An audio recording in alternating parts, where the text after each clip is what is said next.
Bonjour à toutes et à tous. Alors que nous entamons la rentrée, je souhaite vous partager une nouvelle analyse de l'environnement économique et financier, marquée ce trimestre par une tension persistante sur les taux d'intérêt à long terme.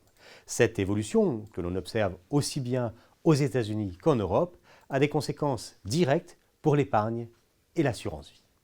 Aux États-Unis, les effets du plan de relance porté par l'administration Trump se font sentir. Si certaines mesures soutiennent temporairement la consommation, le creusement du déficit public est spectaculaire. Le besoin de financement explose, entraînant une hausse massive des émissions obligataires américaines. Dans ce contexte, les taux longs poursuivent leur ascension. Le rendement des obligations du Trésor à 30 ans a dépassé les 5% du jamais vu depuis plus de 15 ans. L'inflation, quant à elle, reste persistante, autour de 3%, alimentée par les tensions commerciales et les surcoûts d'importation.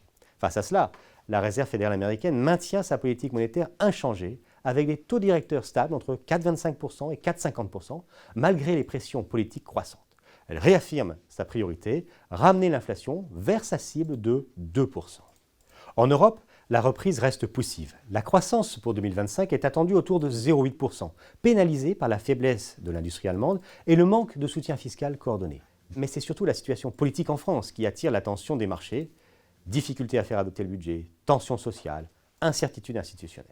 Ce climat, combiné à la situation politique, provoque une remontée sensible des taux français. L'OAT à 10 ans dépasse désormais les 3,5%, un niveau inédit depuis plus de 10 ans. Et l'OAT à 30 ans a atteint les 4,5%. Le différentiel avec l'Allemagne se creuse, signe d'une perte de confiance relative. La Banque centrale européenne, qui semble avoir atteint la fin de son cycle de baisse des taux, demeure néanmoins prête à intervenir si la situation en France devait provoquer un élargissement des écarts de taux d'emprunt entre les pays européens ou si les indicateurs économiques venaient à se détériorer fortement et durablement. Partout dans le monde, les investisseurs exigent des rendements plus élevés pour prêter sur le long terme. La courbe des taux se redresse. Les taux courts se tassent, alors que les taux longs s'accroissent, traduisant une perception accrue du risque sur la durée. Au Japon, les taux longs s'envolent eux aussi. Le gouvernement a même dû réduire ses émissions à très long terme pour calmer les marchés. Cette évolution reflète un changement de paradigme. La période des taux durablement bas est révolue. Entre déséquilibre budgétaire, incertitude géopolitique et vieillissement démographique, la normalisation des taux d'intérêt pourrait s'installer dans la durée.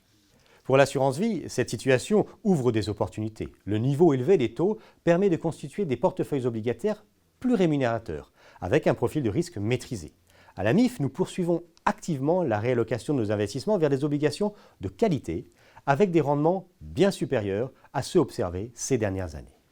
Le fonds en euros redevient ainsi un support d'épargne central. Son rendement net dépasse désormais celui des produits d'épargne réglementés, tout en offrant une garantie du capital et une gestion professionnelle. Ce regain d'attractivité est une bonne nouvelle pour les épargnants. Notre gestion repose toujours sur 3 piliers. 1. Obligations de qualité. Nous investissons prioritairement sur des maturités intermédiaires en privilégiant des émetteurs solides et une diversification sectorielle rigoureuse. 2. Actions. Nous restons sélectifs, exposés aux grandes thématiques de long terme, santé, transition énergétique, infrastructure, tout en ajustant nos positions en fonction de la volatilité. Et 3, souplesse d'allocation. Dans un environnement mouvant, nous privilégions une approche agile pour saisir les opportunités de marché tout en protégeant l'épargne confiée. En conclusion, les tensions sur les taux longs traduisent des évolutions profondes de l'économie mondiale. À la MIF, nous les intégrons dans notre stratégie pour vous offrir des solutions solides, adaptées à ce nouveau contexte. L'assurance vie conserve toute sa pertinence dans une approche patrimoniale de long terme. Merci pour votre confiance renouvelée et à très bientôt pour un nouveau Point MIF.